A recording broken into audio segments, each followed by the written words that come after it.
दोस्तों नमस्कार। आज मैं पुनः आपके साथ इंश्योरेंस के कुछ विशेष मुद्दों पर चर्चा के लिए उपस्थित हुआ हूं। इंश्योरेंस से संबंधित कुछ इम्पॉर्टेंट टर्मिनोलॉजी है जिसकी जानकारी होना आपको बहुत महत्वपूर्ण है। ये जानकारी आपको भविष्य में लाखों रुपया का फ़ायदा करा सकती है। मैं इस चर्चा को importance of entry age in insurance policy के हेड से लिया है। Importance of entry age in insurance policy. तो इस हेड के अंतर्गत मैं निम्नलिखित मुद्दों पर चर्चा करूंगा: policy holders entry age, policy term, policy payment term, basic sum insured, premium with GST.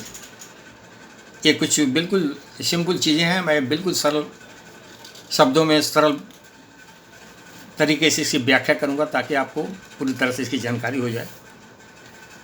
तो मित्रों, मैं ये बताना चाह रहा हूँ कि मेरा पहला जो मैंने लिया है इसमें पॉलिसी होल्डर्स एंट्री एज।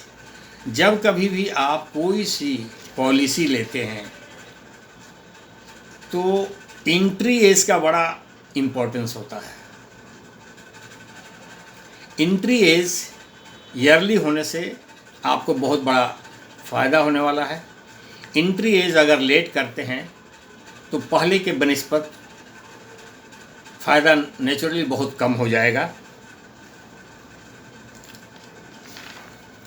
अब इस चीज़ को हम समझने की कोशिश करते हैं कैसे।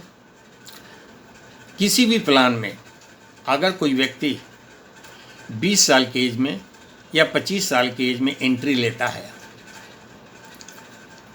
पॉलिसी टर्म जो भी रखे, सम इंश्योर्ड जो भी रखे, अगर 20 साल की एज में एंट्री लेता है, वही दूसरा व्यक्ति 25 साल की एज में लेता है, तीसरा 30 साल की एज में लेता है, चौथा 35, नेक्स्ट 40 और नेक्स्ट 45 की एज में लेता है।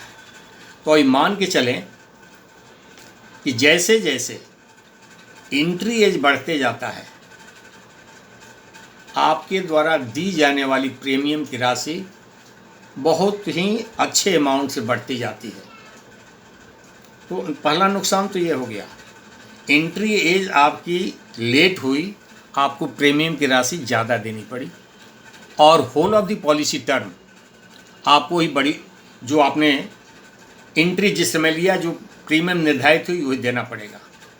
एंट्री अगर ईयरली होती तो निश्चित रूप से इसको बहुत कम प्रीमियम देनी पड़ती। मैं इसको एग्जाम्पल के से आपको क्लियर करता हूँ और समझ में आ जाएगी। फ़र्ज़ करें कि कोई व्यक्ति 30 इयर्स का टर्म लेता है और 20 लाख का सम इंश्योर्ड लेता है। इस दोनों ही एग्जाम्पल को मैं सेम रखते हुए एंट्री एज को बढ़ाकर मैं आपको बताता हूँ, डिफरेंट करके बताता हूँ कि कैसे आपको प्रीमियम की राशि ज़्यादा देना पड़ रही है। सभी एग्जाम्पल में टर्म 30 साल है और सम इंश्योर्ड 20 लाख है। 20 साल का एज का बंदा जो एंट्री कर रहा है उसको 60,000 रुपये, 60,190 रुपये प्रीमियम रखते हैं। 25 साल का बंदा जो एंट्री करेगा सेम एग्जाम्पल में उसको 60,876 रुपया प्रति वर्ष देना पड़ेगा। 30 साल के बंदे को उसी एग्जाम्पल में 62,150 रुपया प्रीमियम देना पड़ेगा, और 35 साल के बंदे को 64,404 रुपया प्रीमियम देने पड़ेगा। 40 साल के बंदे को 68,224 रुपये प्रीमियम देने पड़ेंगे, और 45 साल के बंदे को 74,008 रुपये प्रीमियम देने पड़ेंगे। आप देख रहे हैं कि सेम एग्जाम्पल में टर्म वही है, सम इंश्योर्ड वही है। एंट्री का एज बढ़ने से एक बहुत ही बड़ी राशि का फ़र्क पड़ जाता है। 20 साल के बंदे को 60,000 देना पड़ रहा है, 45 साल के बंदे को 74,000 रुपये देने पड़ रहे हैं। मतलब एक साल में लगभग 15,000 रुपये ज़्यादा उसको प्रीमियम देने पड़ रहे हैं। अगर ये 30 साल का है तो आप समझ लें 4.5 लाख, 5 लाख, 6 लाख आप ज़्यादा दे रहे हैं प्रीमियम। पहला नुकसान। नंबर 2, आप ईयरली एज में एंट्री करते हैं तो लंबा समय तक कवरेज आपको मिलता है। टर्म जो है पूरा लंबे टर्म का आप लाभ ले पाते हैं। और जब लेट एंट्री करते हैं लेट एज में तो कवरेज कम मिलता है कम समय के लिए। तीसरा नुकसान, जब आप समय ज़्यादा देते हैं तो आपकी बोनस ज़्यादा बनती है, इस टाइप से मैच्योरिटी भी ज़्यादा बनती है। तो फर्स्ट पॉइंट मैंने बताया importance of entry in insurance plan. ये बहुत बड़ा इम्पोर्टेंट मुद्दा है। जब कभी भी आपको फ्यूचर में डिसाइड करें अपने परायों को लेने के लिए तो ये जानकारी आपको बहुत मदद करेगी। आपने देख लिया कि कैसे कैसे एज बढ़ने से प्रीमियम की राशि बढ़ती जाती है। इसके बाद जीएसटी का एक मुद्दा आता है जो गवर्नमेंट ने इंट्रोड्यूस किया है, सभी पॉलिसी के प्रीमियम पर लगता है। फर्स्ट ईयर के प्रीमियम पर 4.5%, सेकेंड ईयर के प्रीमियम पर 2.25%, उसके बाद टोटल प्रीमियम में वही जीएसटी का मुद्दा लगता है। ये कोई विशेष कोई ये बात नहीं, गवर्नमेंट का ये है। नंबर 3, दूसरी जो टॉपिक्स है पॉलिसी टर्म और पॉलिसी पेमेंट टर्म, इसमें भी फ़र्क है। मैं आपको बताता हूँ एग्जाम्पल से। कोई बंदा जिसकी एज 30 ईयर्स है, सम इंश्योर्ड 20 लाख का लेता है, पॉलिसी टर्म यहाँ पर क्या है, एज सेम है, पॉलिसी टर्म के फ़र्क होने से प्रीमियम में भी फ़र्क होता है। मैं बता रहा हूँ एग्जाम्पल के द्वारा कि पॉलिसी टर्म जितना ज़्यादा लेंगे प्रीमियम की राशि उतनी कम होगी। पॉलिसी टर्म कम लेंगे प्रीमियम की राशि ज़्यादा लगेगी, मतलब आपके पॉकेट पर ज़्यादा बोझ पड़ेगा। वो सीधी सी बात है। सम इंश्योर्ड जो प्रिंसिपल, मैंने हमारे पिछले बहुत सारे वीडियो मैंने इंश्योरेंस पर आपकी जानकारी के लिए बनाया है, कृपया उसको विजिट करें, बहुत जानकारी होगी जो कहीं उपलब्ध नहीं होगी।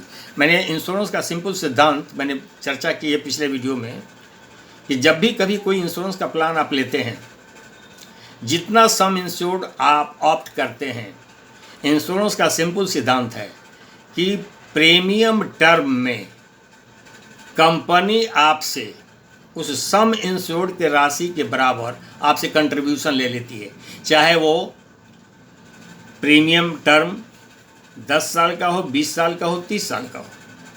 तो निश्चित रूप से कम टर्म में प्रीमियम का बोझ ज़्यादा पड़ेगा, आपके पॉकेट पर ज़्यादा बोझ पड़ेगा, और टर्म ज़्यादा होगा तो नेचुरली वो कम हो जाएगा। उसी की चर्चा मैं इससे कर रहा हूँ कि सेम एज का बंदा, सेम सम इंश्योर्ड, अगर वो 20 साल का टर्म लेता है तो उसके प्रीमियम की राशि 1,01,610 पड़ती है। वही टर्म अगर 25 साल का कर देता है तो 79,000 की राशि हो जाती है। 30 इयर्स का टर्म कर देने पर 64,947 की राशि हो जाती है, और 35 साल का टर्म करने पर मात्र 56,000 रुपये की राशि होती है। तो आपने देखा लगभग दोगुना तो नहीं, लेकिन बहुत फ़र्क है। 25 साल में 1,01,000 और 35 साल में 56,000।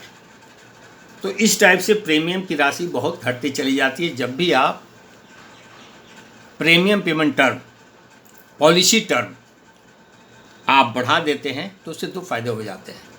लंबे समय तक कवरेज, और पॉलिसी लंबे टर्म की होती है तो लंबे समय तक आपको बोनस का लाभ होता है, जिससे मैच्योरिटी की राशि बढ़ जाती है। ये बहुत ही इम्पोर्टेंट बात मैंने बताया, जिसको हर इंश्योरेंस लेने वाले को जानना चाहिए। और मैं दावा करता हूँ हमारे वीडियो का आप ज़रूर देखें, आपको बहुत सारी जानकारियाँ मिल जाएगी। प्रीमियम पेमेंट टर्म पहले तो एक ही हुआ करता था, जो पॉलिसी टर्म होता था वो प्रीमियम पेमेंट टर्म होता था। फ़र्ज़ करें आप 20 साल की पॉलिसी लिए, 30 साल की पॉलिसी लिए, तो प्रीमियम पेमेंट टर्म 30 साल का होता था, मतलब 30 वर्षों तक, 25 वर्षों तक आपको प्रीमियम भरना पड़ता था। अभी सुधार हुआ उसमें लोगों की सुविधाओं के लिए कि उनको लंबे समय तक भोजना पड़े, कि इसको लिमिटेड प्रीमियम पेमेंट टर्म रखा गया है, जो पॉलिसी टर्म से कम होता है। फ़र्ज़ करें 30 साल का पॉलिसी टर्म है तो अगले को 20 साल, 15 साल, इस टाइप से प्रीमियम पेमेंट टर्म होता है, इसको लिमिटेड प्रीमियम कहते हैं, कहीं कहीं इससे भी कम होता है, और एक सिंगल प्रीमियम। तो फ़र्क इसमें सिर्फ इतना ही है कि कम समय लिमिटेड प्रीमियम देंगे तो प्रीमियम की राशि बढ़ जाती है, लंबे समय तक देंगे तो आपके पॉकेट पर बोझ कम पड़ेगा। ये सुविधा आपको दिखाई पड़ती है कि हमने लिमिटेड प्रीमियम तो किया है ना, लेकिन इंश्योरेंस के सिद्धांत के अनुसार इंश्योरेंस की राशि आपके प्रीमियम के कंट्रीब्यूशन के रूप में ले ली जाती है। फिर भी अपनी सुविधा के अनुसार लोग इसका इस्तेमाल करते हैं, पॉकेट पर बोझ कम आता है, इसको ध्यान रखें। चौथा, सम इंश्योर्ड के बारे में मैं चर्चा करूं। सम इंश्योर्ड क्या होता है? एक्चुअली पॉलिसी लेते समय आपकी एज क्या है, आप एंट्री करते हैं, कितना समय के लिए पॉलिसी लेते हैं, उतने समय तक आपको प्रीमियम भरनी पड़ती है।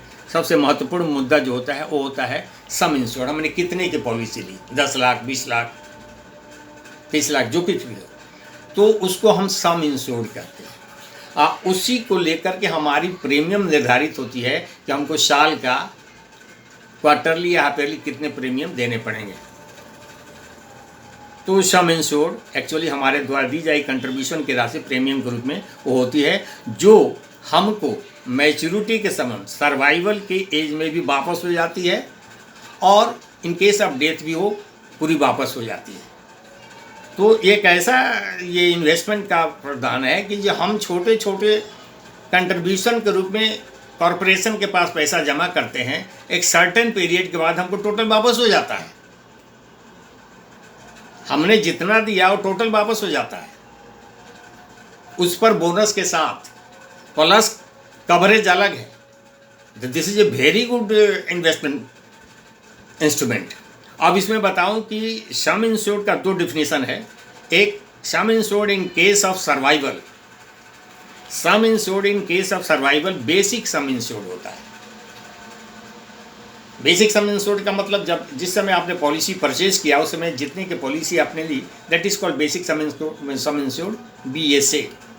तो सर्वाइवल के केस में जब मैच्योरिटी का कैलकुलेशन होता है उस समय यही सम insured and plus different type का बोनस मिला के आपको मैच्योरिटी की कैलकुलेशन किया जाता है। इन केस ऑफ डेथ ये सम इंश्योर्ड जो होता है उसका कैलकुलेशन कुछ अलग होता है, that is either BSA basic sum insured और 9 टाइम्स ऑफ एनुअल प्रीमियम और 105 times of total premium paid, which ever is highest. इसमें कॉरपोरेशन एक बहुत ही बड़ी बात को गौर किया है कि किसी भी सूरत में आपके द्वारा दी गई जो प्रीमियम के रूप में कंट्रीब्यूशन की राशि है, चाहे जितने समय तक दिया,